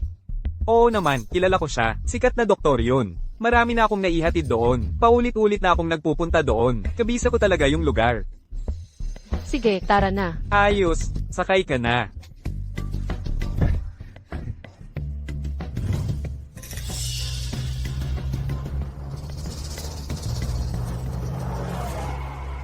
Sobrang nagmamadali ako kanina. Nakalimutan kong i-text si Guxingshen. Nasa bundok na tayo. Walang signal talaga dito. Bahala na, hahanapin ko muna yung doktor. Miss, anong meron? Andito na tayo. Bundok lang lahat dito. Wala kang makikitang bahay. Trabaho ko hatid ka lang dito. Kung gusto mong pumasok mismo sa Changshu Village, may dagdag yun. Pinangako mo na ihahatid mo ako sa mismong harap ng bahay. Binayaran na kita agad kanina. Bakit may dagdag na ngayon? Nako, miss, puro puti ka na dyan papasok. Nakakasira ng sasakyan ang pagpasok doon. Kung hindi ka magdadagdag, paano ako papasok pa sa loob? Binali mo ang usapan. Parang nanloloob ka na nito. Magbayad ka ng dagdag, o bumaba ka na ngayon. Sige na, magbabayad ako. Bilis, magmaneho ka na. 5,000, bayaran mo na. 5,000 piso. 5,000 piso, sapat na para makaalis ako papuntang abroad. Bakit hindi ka na lang magnakaw ng bangko o kung anuman? So hindi mo talaga ako babayaran, ha? Ayos lang, bumaba ka na lang sa kotse ko. CJ, babayaran kita pagdating natin doon. Walang bayad, walang sakay. Kuya driver, tingnan mo, wala akong signal sa phone ko. Hindi ko maipapadala yung pera sa'yo. Paglabas natin dito sa lugar na to, ipadadala ko pagkalabas ko. HMMPH. Anong ginagawa mo? Warningan kita, ha? Anong gusto mo? Wala namang mahalagang bagay na dala. Ako talaga.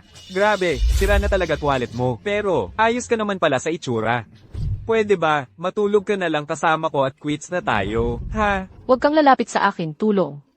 Tulungan niyo ako, saklolo. Tumigil ka na sa sigaw. Wala ngang lamok dito eh. Walang darating para iligtas ka.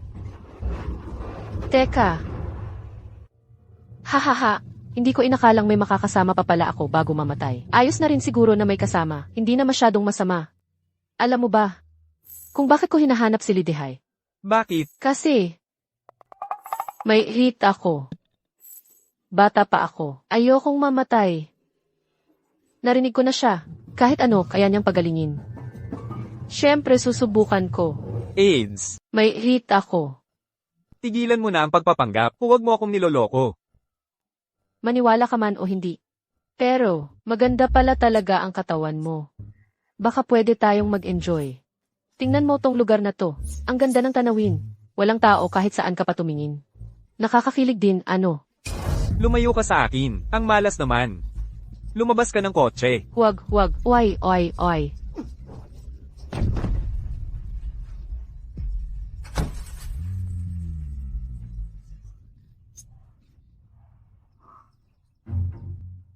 Naliligaw na talaga tayo.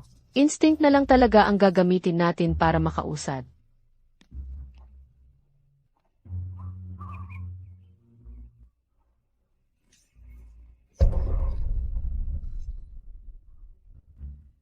Guxing Chen. Pakihintay mo ako.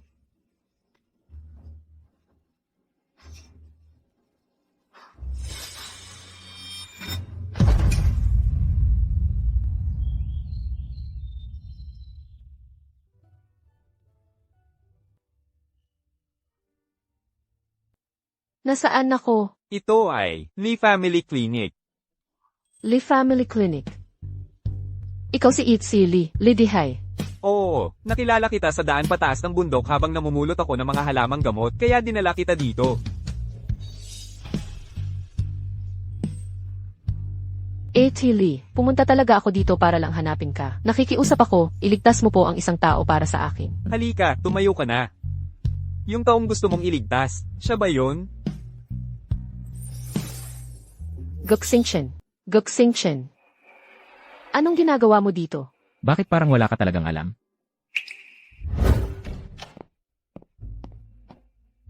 Nasaan si Suxiao mo? Sabi ni Miss Su, umuwi raw siya para dalawin ang pamilya niya.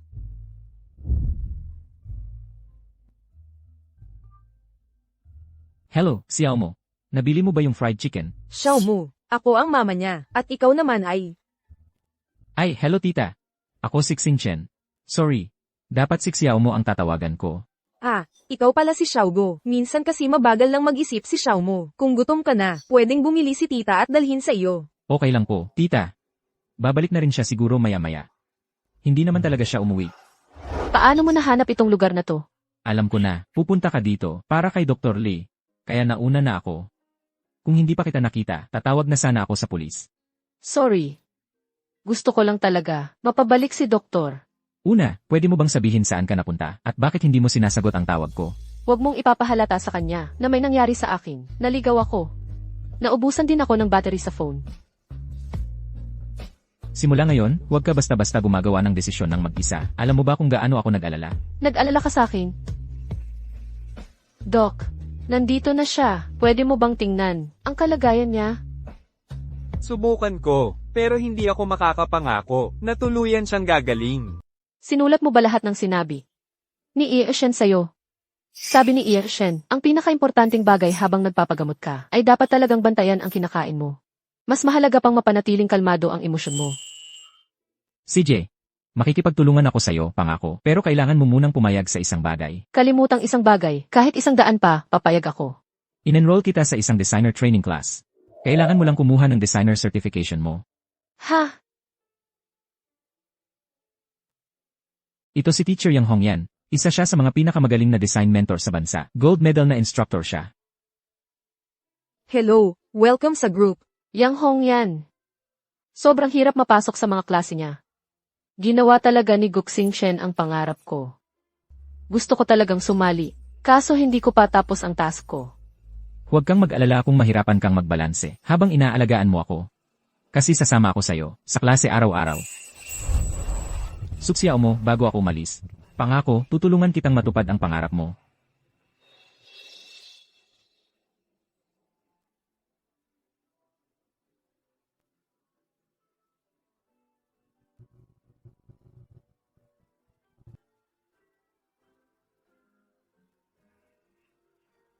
Nakuha ko rin sa wakas ang certificate ko.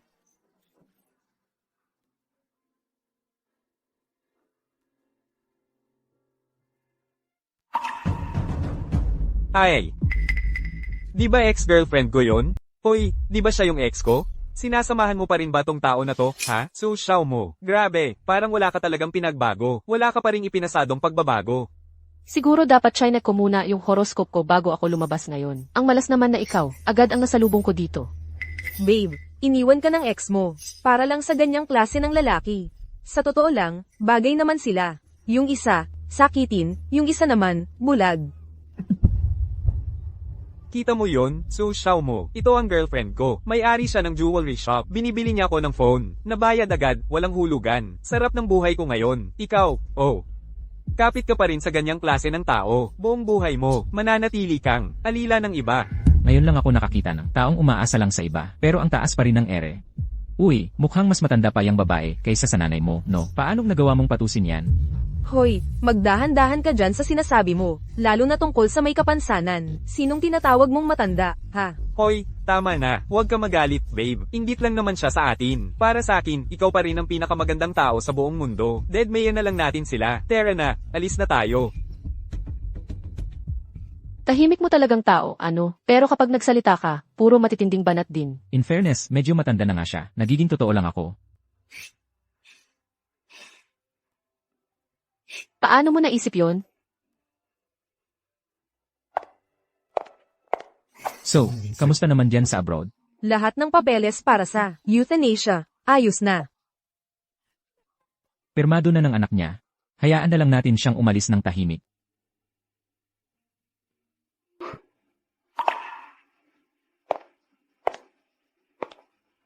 Anong problema?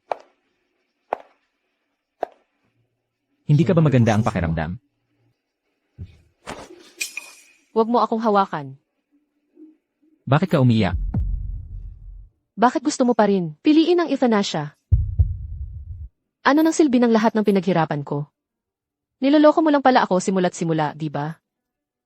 Kailanman, hindi mo naman talaga. Inisip na magpagamot ng seryoso, di ba? Sorry. Huwag kang magsabi ng sorry, hindi ka karapat-dapat. So, sa buong panahon na to, isa lang pala akong tanga. Hindi mo man lang inisip kung ano nang nararamdaman ko, di ba? Xiao mo. Pwede mo ba akong yakapin ulit?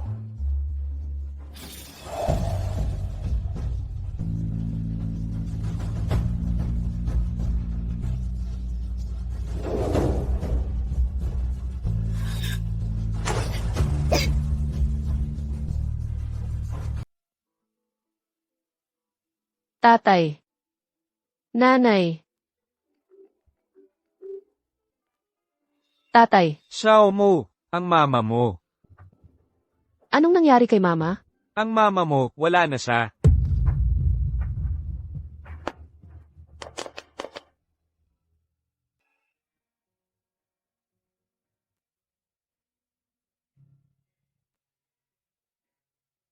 Anak. Kung namimiss mo siya, puntahan mo lang siya.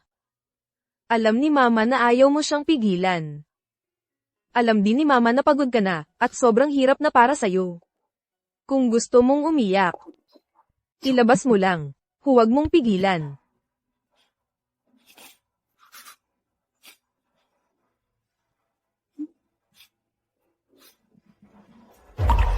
Ginoong Go, pumanaw na po ang mama ni Binibining Su. Hui Fang. Pagdating mo doon, tandaan mo, hintayin mo ako. Sa susunod na buhay, mag-asawa pa rin tayo.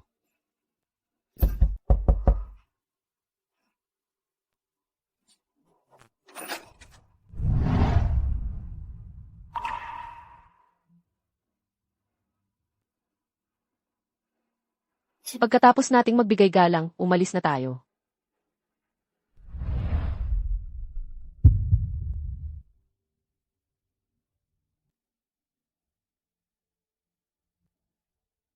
Nakalimutan mo to. Naalala kita, sobrang mahal mo talaga ang palamuting ito sa buhok.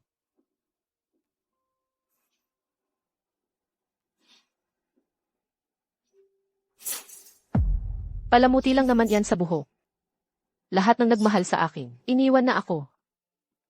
Wala na ring halaga to. Xiao mo, ilang taon nang may sakit si mama mo? 20 taon na. Ang bilis talaga ng panahon. 30 taon na kaming kasal ng mama mo. Pero, hindi siya nagkaroon. Kahit isang araw na masaya kasama ko. Naalala ko pa nung kinasal kami. Sobrang wala akong pera, ni Caldero wala ako noon. Pero si mama mo, humingi pa rin siya sa pamilya niya ng buong truck ng repolyo.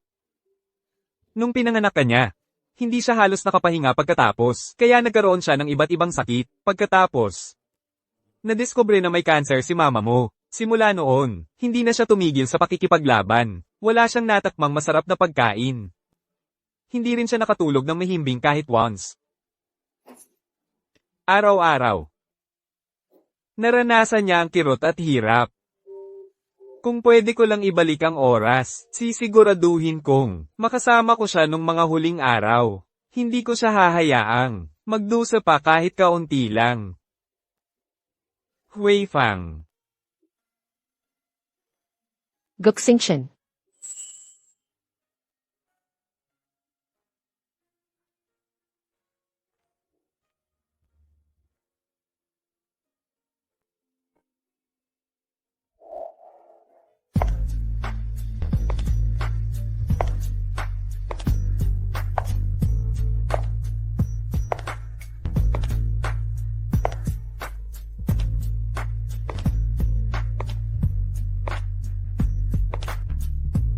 Uwi na tayo. Balik tayo sa atin. CJ.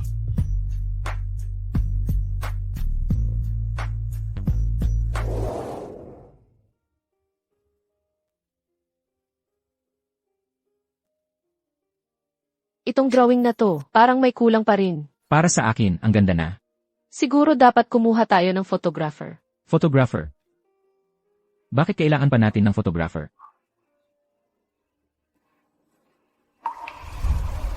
Guxingchen. Gusto kitang pakasalan. Tara, magpa-wedding photoshoot tayo. Sige, kayo dalawa, maghalikan kayo. Sige na, halik. Ayan, ayos. Ang ganda, ang ganda. Ayan, ayos. Sige, kayo dalawa. Tapos na ang photoshoot natin ngayon. Ayan, tapos na ang mga litrato. Tara, kumuha na tayo ng marriage license. Sandali. Siyaw mo, hindi ako makakapagparehistro ng kasal natin kasama mo. Ako. Pinili na talaga kita, ikaw lang ang magiging asawa ko. Kahit anong mangyari, buhay man o kamatayan. Ikaw pa rin ang para sa akin. Siyaw mo. Gusto kong maging maayos ang buhay mo, may sarili kang landas, may sarili kang kinabukasan. Yung mga sandaling nakasama mo ako hanggang ngayon, malaking bagay na yon para sa akin. Pangako mo na lang sa akin isang huling bagay, pwede ba? Xingchen.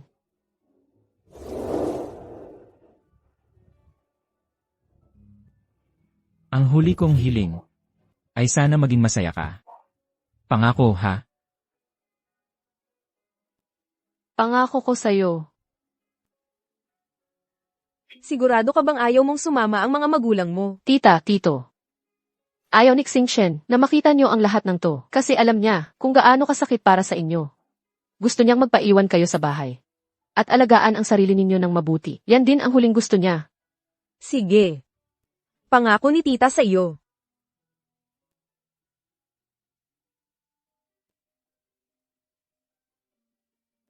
Mag-empack ka lang ng ilang damit, ayos ba? Gamot para sa sipon. Panglinis ng sugat. Hindi mo kailangan mag-empake ng ganito karami. Hindi naman tayo magbabakasyon.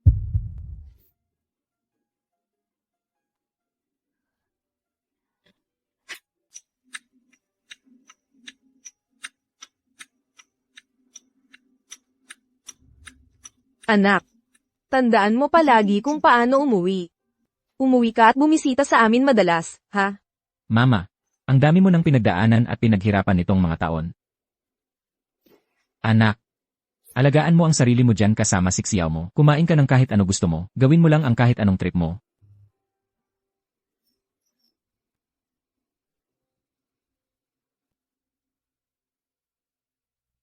Tara na, alis na tayo.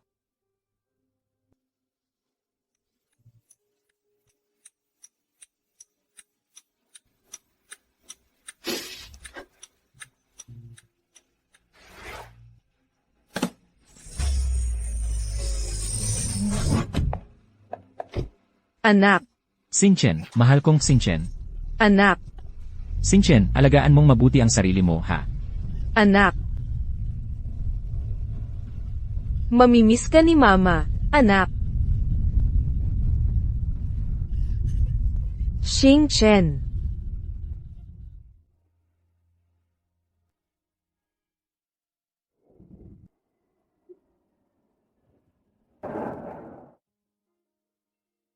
Narinig ko, ang ganda raw ng restaurant na to. Kumain muna tayo, saka na tayo mag-usap. Ikaw ang taya sa bayad, ha? Sige, ako na magbayad. Ako si Kim Rescue. Kaya ko namang bayaran ang isang kainan.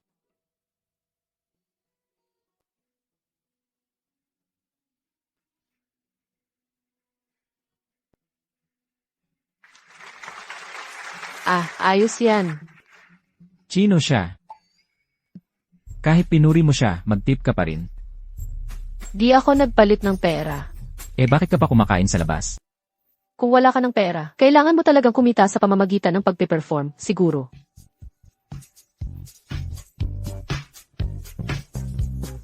May sumasayaw doon.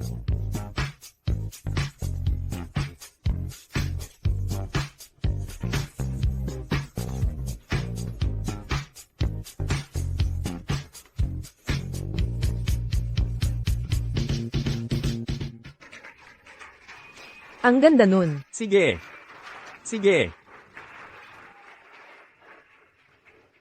Oy, Guxingshen, tingin ka dito, dali. Puro insik sila lahat. Wala ka talagang alam, no? Nandito tayo sa Chinatown. Guxingshen, grabe ka naman. Alam mo namang, hindi kailangan magpalit ng pera sa mga Chinese restaurant dito. Pinagawa mo pa sa akin yung kanta at sayaw ng matagal. Nakakahiya na talaga ako, parang gusto ko ng matunaw. Alam mo, considered na rin to na, nagpapalaganap ka ng Chinese culture. Sakto yung peg mo bilang tita sa plaza na sumasayaw. Perfect ka na diyan. Nakakainis ka talaga.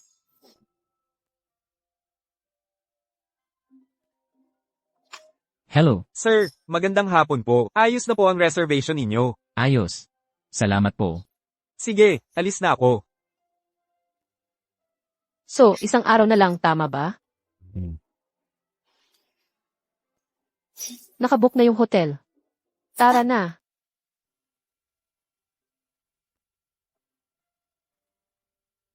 Para sa masayang kasal natin. Oy, halos nakalimutan ko. Ayos lang.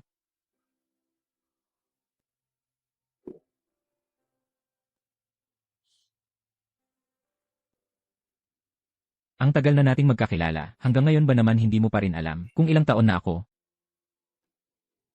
Hindi naman mahalaga. Sana'y mabuhay ka ng walang hanggan at walang hanggan pa. Guxingshen.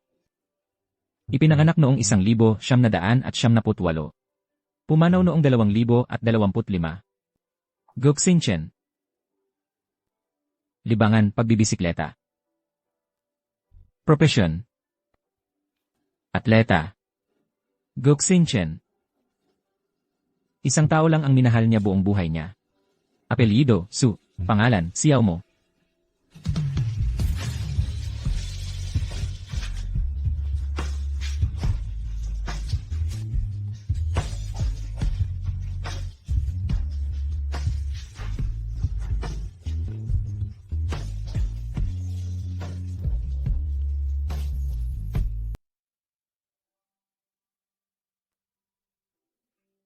Naibigay na ang unang 2 turok.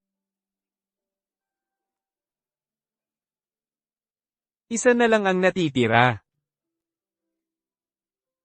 Sige, ihanda mo na ang mga gamot.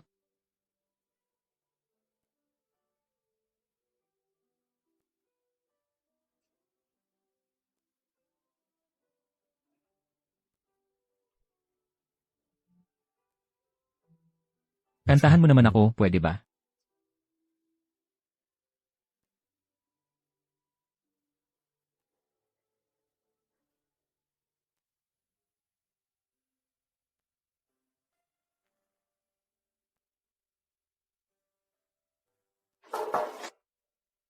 Hello, President So.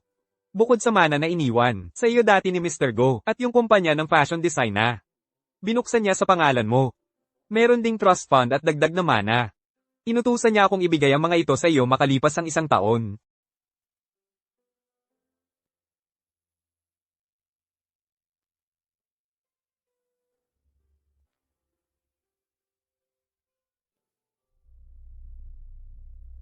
Xiao Mo, pag natanggap mo na ang sulat na to, malamang ay matagal na akong wala. 1 taon na siguro ang nakalipas. Hanggang ngayon, sariwa pa rin sa isip ko yung unang beses kitang nakita. Nakaupo lang ako sa wheelchair noon. At parang nalulunod ako sa mga panaginip kung saan nakakalakad pa yung mga paa ko. Takot na takot akong magising. Pero nung unti-unti kitang nakilala, yung ngiti mo, yung bilis ng utak mo, yung pagiging totoo mo, kahit yung koleksyon mo ng makukulay na medyas, lahat ng yon lalong humatak sa atensyon ko. Paunti-unti, ikaw na yung dahilan kung bakit gusto kong gumising araw-araw. Ikaw yung sinag ng liwanag. na sumilay sa gitna ng dilim, sa buhay ko. Xiao Mo, isa kang matapang at mabait na babae, may sarili kang mga pangarap. Maglakas loob kang habulin ang mga ito. Ikaw rin ang laging nagpapasigla sa paligid. Kahit nandyan ako o wala, ikaw pa rin ang pinakamakulay. At pinakamatingkad na bituin sa kahit anong grupo. Kaya sana huwag mong hayaan na ang pagkawala ko ang pumigil sa'yo na magpatuloy. Sulitin mo ang buhay mo. Humarap ka ng matapang at malaya. Para sa sarili ko, pinilit kong manatili. Pero totoo, mas gusto ko pang makita na hinahanap mo talaga ang kaligayahan mo kahit walang hadlang. Kung makakahanap ka ng taong mamahalin mo. Sana naman, maging masaya ka. Mamahalin pa rin kita palagi. Guxingchen.